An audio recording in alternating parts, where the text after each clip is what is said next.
Madam మొత్తానికి 2026 సంవత్సరంలోకి వచ్చేసాం. ఈ జనవరి నెలలో ఏ రాశుల వారికి ఎలా ఉండబోతుందంటారు?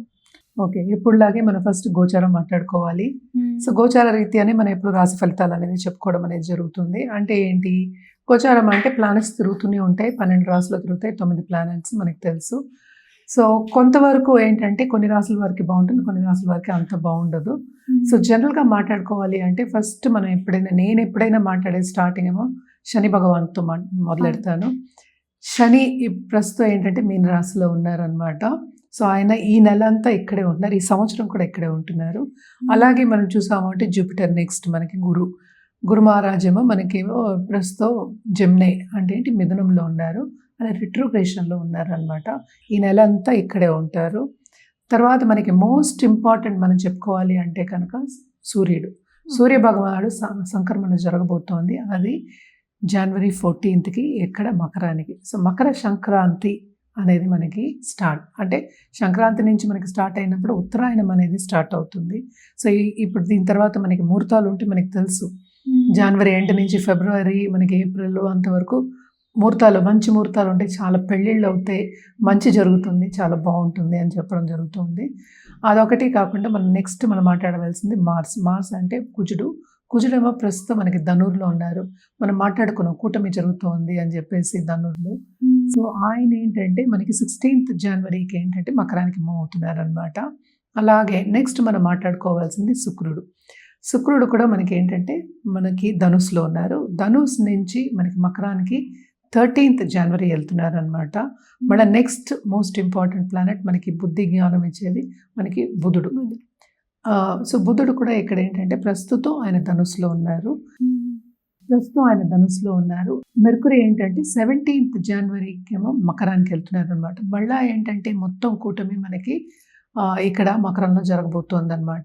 నెక్స్ట్ మనం మాట్లాడుకోవాల్సింది రాహుకేతువులు. రాహు ఏంటంటే ప్రస్తుతం కుంభంలో ఉన్నారు. కేతు ఏమో మనకి తెలుసు సింహంలో ఉన్నారు. సో, ఈ రెండు కూడా ఈ నెలంతా ఇక్కడే ఉంటున్నాయి అనమాట. సో, ఇదన్నమాట గ్రహచారం. మనం దీన్ని బట్టి మన రాశి ఫలితాలు అనేది మాట్లాడుకోవాలి. ఎప్పటికైనా సరే జనరల్గా మనం ఈ నెల ఏం చేయాలి అంటే కనుక సూర్య భగవాన్ని రోజు అర్ఘ్యం ఇవ్వడం కానీ, అలాగే ఏంటంటే కాసేపు ఎండలో వెళ్ళి స్పెండ్ చేయడం కానీ చాలా మంచిది. అన్ని రాసుల వారు జనరల్గా మనం చెప్పిన హెల్త్కి మంచిది. అలాగే అర్ఘ్యం ఇచ్చినప్పుడు ఏంటంటే చాలా ఒంటికి కూడా మంచిది. అర్ఘ్యం ఇస్తాం కదా నీళ్ళు, ఆ నీళ్ళు కూడా తాగుతారు. సో, అది ఇచ్చినప్పుడు కూడా చాలా మంచిది అనమాట. సో, ఇది ఫస్ట్ సూర్య భగవానికి కంటిన్యూస్గా పూజ చేయొచ్చు. అలాగే నవగ్రహ చుట్టూ ప్రదక్షిణ చేయడం కానీ, నవగ్రహ పూజలు చేయడం కానీ చాలా మంచిది. మనకి తెలుసు సూర్య భగవానుడు జనరల్గా మనం ఎప్పుడు చెప్పేది సోలార్ సిస్టమ్కి మనం కింగ్ అని చెప్పుకుంటూ ఉంటాం. అంటే అధిపతి కింద నేను చెప్తాను. అన్నీ సూర్యుడి చుట్టూ తిరుగుతూ ఉంటాయని చెప్తూ ఉంటాం, మనకి తెలిసిందే. సో, సూర్యుడిని కొలవడం అనేది ఈ నెల అంతా చాలా చాలా మంచిదన్నమాట. ఎవరైనా దేవి పూజలు చేస్తే తప్పక దేవి పూజలు చేయండి. చాలా చాలా మంచిది. అలాగే రుద్రాక్ష విషయానికి వస్తే కనుక తప్పక వీళ్ళ ఏకముఖి రుద్రాక్ష వాళ్ళు తీసుకుని ధరించడం అనేది చాలా మంచిది ఈ నెలలో ఎస్పెషలీ. అలాగే మనకి తెలుసు జనవరి కూడా first month of the year. So, ఏకముఖి ధరించడం అనేది మంచిది. అలాగే ఏంటంటే ఎవరైనా నేను ఇందాక చెప్పినట్టు దేవి పూజలు చేస్తున్న వాళ్ళైతే తప్పక ఏ దేవి పూజలు చేస్తున్నా కూడా ఆపద్దు, కంటిన్యూ చేయండి.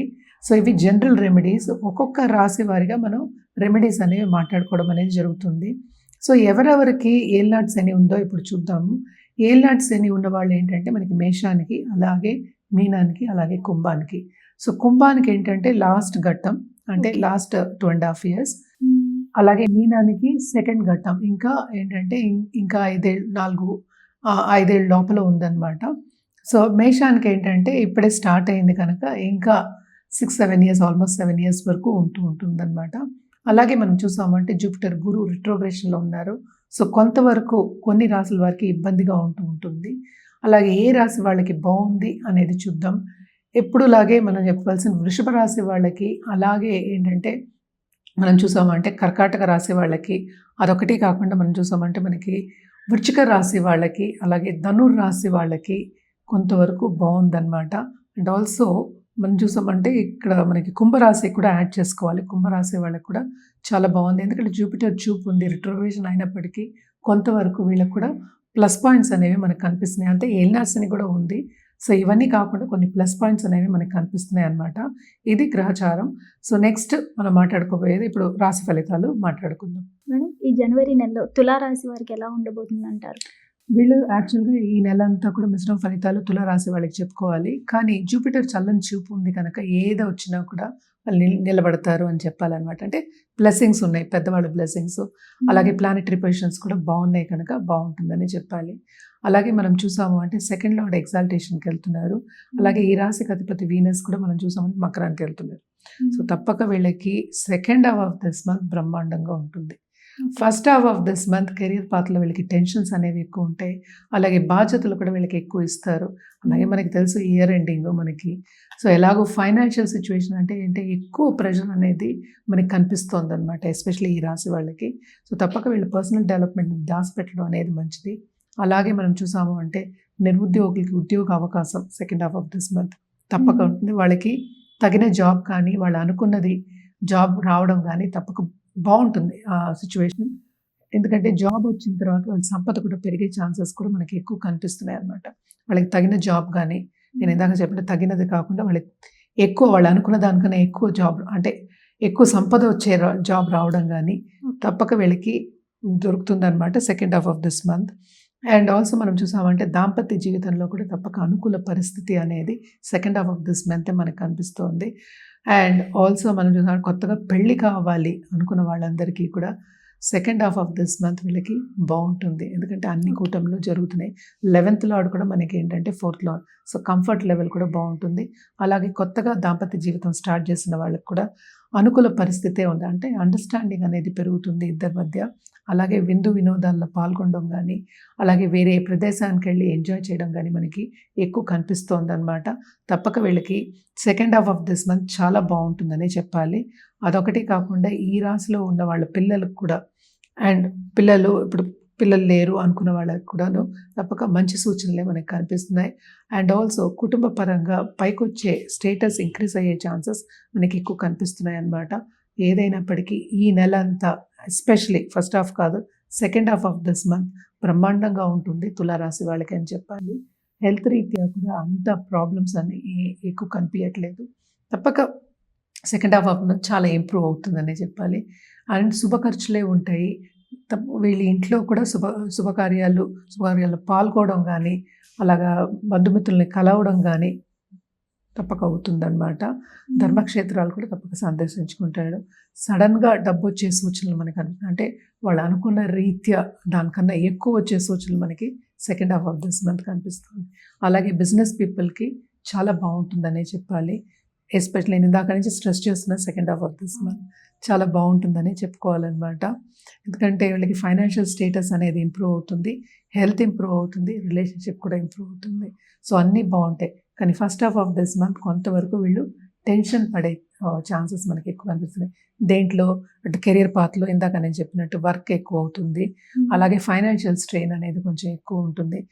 అనుకోని ఖర్చులు వచ్చే ఛాన్సెస్ మనకి ఎక్కువ కనిపిస్తున్నాయి. అదొకటి కాకుండా ఎవరికైనా అప్పులు ఇస్తే కూడా అంటే ఎవరికైనా కొంచెం లోన్ లాగా ఇస్తే కూడా అది తిరిగి వచ్చే ఛాన్సెస్ మనకి తక్కువ కనిపిస్తుంది అనమాట.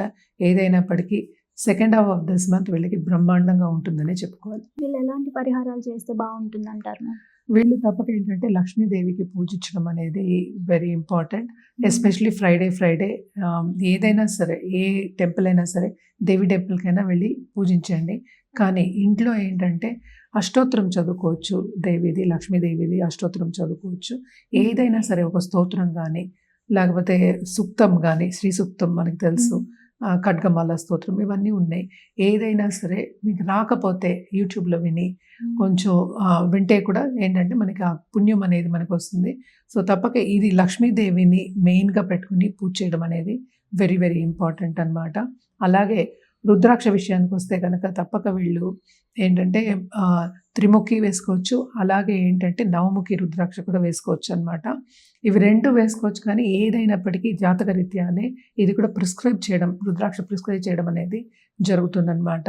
మనం కలర్స్ విషయానికి వస్తే కనుక తప్పక వీళ్ళు రోజ్ గోల్డ్ వేసుకోవడం మంచిది. రోజ్ గోల్డ్ నుంచి మనకి ఏంటంటే గోల్డ్, ఆరెంజ్ ఇవి 3 మనం ఏంటంటే ఎవ్రీ ఫ్రైడే మన వార్డ్రోబ్లో కలుపుకొని వేసుకోవడం అనేది చాలా మంచిదన్నమాట. హిట్ టీవీ యాప్ ఇందులో short news, live news, entertainment shows, movies, digital magazines తో పాటు మీ జిల్లా వార్తలను కూడా ఫ్రీగా చూడొచ్చు. ఇంకెందుకు ఆలస్యం, వెంటనే హిట్ టీవీ యాప్ ని డౌన్లోడ్ చేసుకుని ఫ్రీగా ఎంటర్టైన్మెంట్ పొందండి. Hit TV app.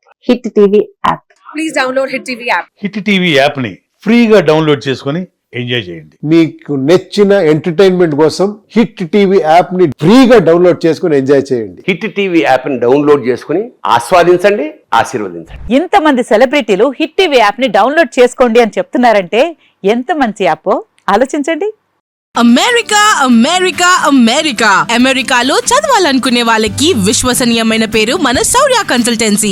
UK లో 1 year masters. UK లో 1 year masters. 2 years work permit up to 5 years visa. Contact Saurya Consultancy. Contact 89851 89851.